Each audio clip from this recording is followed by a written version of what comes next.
आज हम लोग फिजिक्स से कुछ इंपॉर्टेंट क्वेश्चंस को डिस्कस करेंगे जो सारे कम्पिटिटिव एग्जाम्स में आते हैं, जैसे एसएससी, रेलवे और जितने भी स्टेट्स के एग्जाम में और जितने भी वन डे एग्जाम्स उसमें क्वेश्चंस इंपॉर्टेंट हो सकते हैं।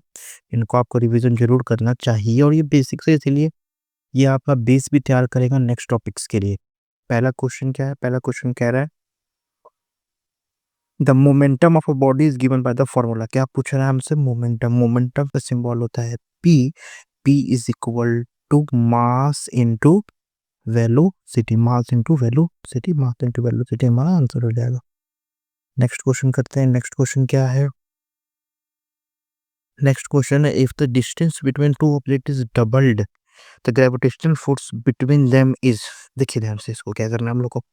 ग्रेविटेशनल फोर्स जो होता है, gravitational force, gravitational gravitational force जो होता है वो होता है G m1 m2 divided by R square. R उनके बीच का दूरी होता है। ये कह रहा है इसे डबल कर दो। डबल कर दो मतलब ये आर की जगह 2r कर दो। इसका मतलब ये 4r स्क्वायर हो जाएगा। मतलब नीचे क्या आ गया? डिनोमिनेटर में 4 आ गया, मतलब ये क्या हो गया? 1/4 हो जाएगा। 1/4 हो जाएगा, इसीलिए इसका ऑप्शन 1/4 होगा। कुछ चीजें और, इनमें जो g का वैल्यू है ये होता है 6.10⁻⁻11। इसी भी आपको ध्यान रखना है। इसी में आपको क्या करना है? ध्यान रखना है। हम लोग नेक्स्ट क्वेश्चन करेंगे।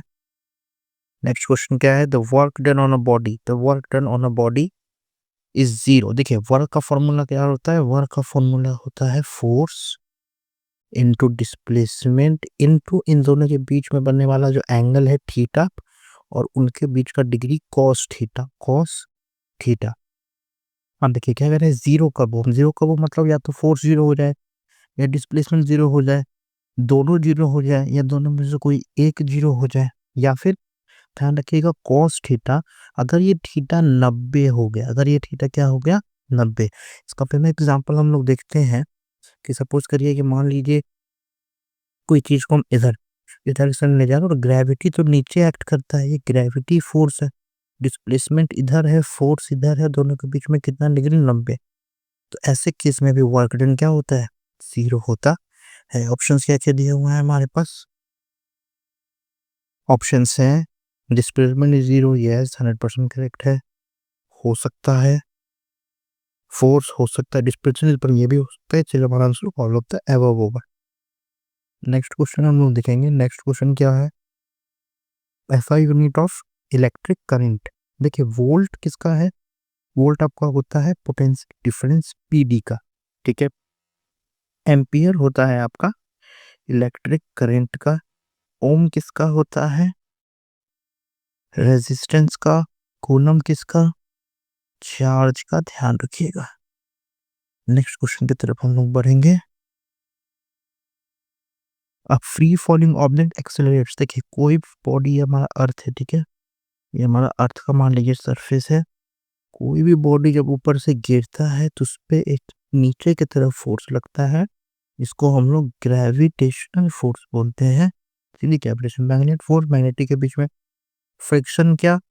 अगर मोशन इधर, उसके जस्ट अपोजिट में जो फोर्स लगता है वो इलेक्ट्रोमैग्नेटिक फोर्स, इलेक्ट्रिसिटी की वजह से लगने वाला फोर्स, तो ये भी नहीं होगा, इसीलिए ग्रेविटेशनल फोर्सेस का आंसर होगा। नेक्स्ट क्वेश्चन हम लोग देखेंगे। नेक्स्ट क्वेश्चन है what is the frequency of a wave, it's time period is 0.2 seconds. देखिए फ्रीक्वेंसी पूछ रहा है। एक हमेशा याद रखिएगा आप लोग, टाइम पीरियड जो होता है, टाइम पीरियड होता है 1/f, 1/f। तो अगर हम यहाँ से f निकाले तो वो क्या आ जाएगा? f निकालेंगे तो क्या आ जाएगा? बोलेंगे 1/t हो जाएगा, 1/t हो जाएगा। t कितना है? 0.2, इसका मतलब 1/0.2। ये ऊपर जाएगा, यहाँ पर कितना निकल कर आ जाएगा? बोलिए कितना निकल कर आ जाएगा? 5 हर्ट्ज निकल के आ जाएगा। कितना निकल के आ जाएगा? 5।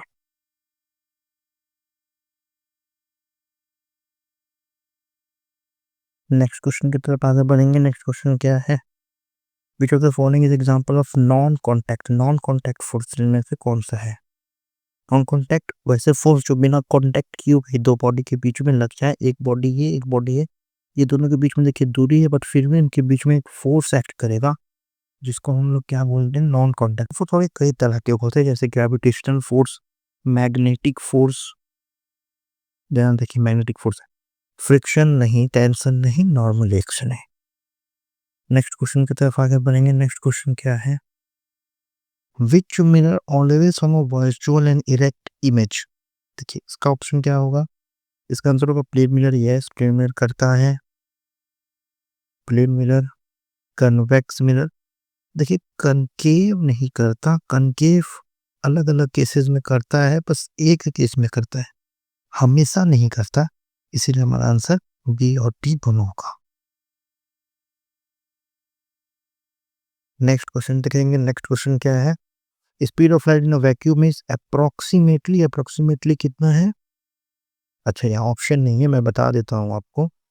ये है 3 × 10⁸ मीटर पर सेकेंड, मीटर पर सेकेंड है, ध्यान रखिएगा। ये कहाँ है, वैक्यूम में। कहाँ है, वैक्यूम में। और एयर में भी इससे कम होता है, बट हम लोग एयर में भी अप्रोक्स को मान ही लेते हैं।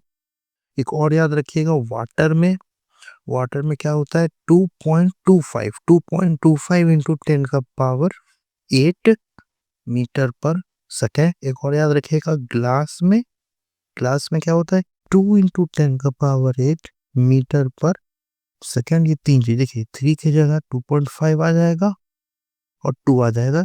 आप इसको ऐसे भी याद रख सकते हैं, AWG, air water glass. Air में 3, वाटर में 2.25, ग्लास में 2, और तीनों के साथ 10⁸ मीटर पर सेकेंड कर देना है, हमारा आंसर हो जाएगा। नेक्स्ट क्वेश्चन देखेंगे, which the instrument use to measure atmospheric pressure. देखिए थर्मोमीटर क्या काम है, थर्मोमीटर का काम है टेम्परेचर को नापना।